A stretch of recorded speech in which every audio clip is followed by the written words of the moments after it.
Des parlementaires béninois mais aussi étrangers à Cotonou pour réfléchir sur le renforcement de la participation des femmes à l'animation de l'Assemblée nationale.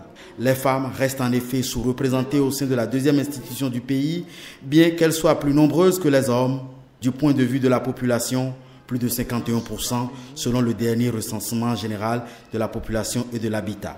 Victime de l'organisation ancienne de la société humaine prétestant de la physiologie du genre mâle, la femme a toujours été écartée de la gestion de la cité. Sous nos cieux, s'accorde-t-on à reconnaître. D'où la nécessité de rétablir la parité homme-femme en politique et le Parlement va y jouer un rôle qualifié de majeur.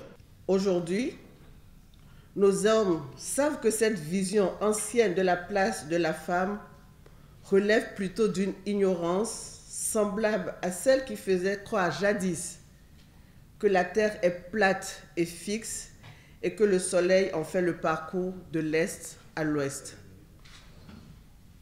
Il n'y a pas de honte à corriger une faute ou remédier à une insuffisance qui ne relève pas de soi.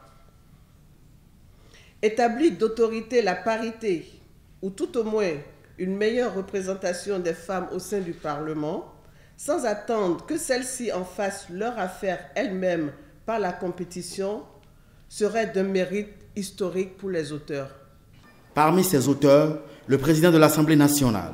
Il fait de la participation de la femme son cheval de bataille depuis son installation à la tête de l'institution en 2015 et le démontre au quotidien. Il a été l'une des chevilles ouvrières de la présente conférence. Malgré les efforts visibles consentis par le Bénin, beaucoup d'obstacles restent encore à surmonter que nous devons affronter ensemble.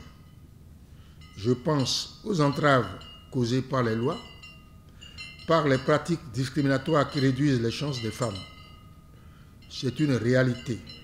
Les femmes ont généralement moins de chances de suivre une formation, de nouer des contacts, de bénéficier des ressources nécessaires pour une promotion politique. Pour contourner les difficultés et accroître leurs chances dans la vie politique, plusieurs pays ont mis en place des mesures qui favorisent la candidature et l'élection des femmes à différents niveaux. Les quotas obligatoires sont l'un des dispositifs institutionnels qui ont permis d'accélérer la progression de l'accès des femmes aux postes politiques.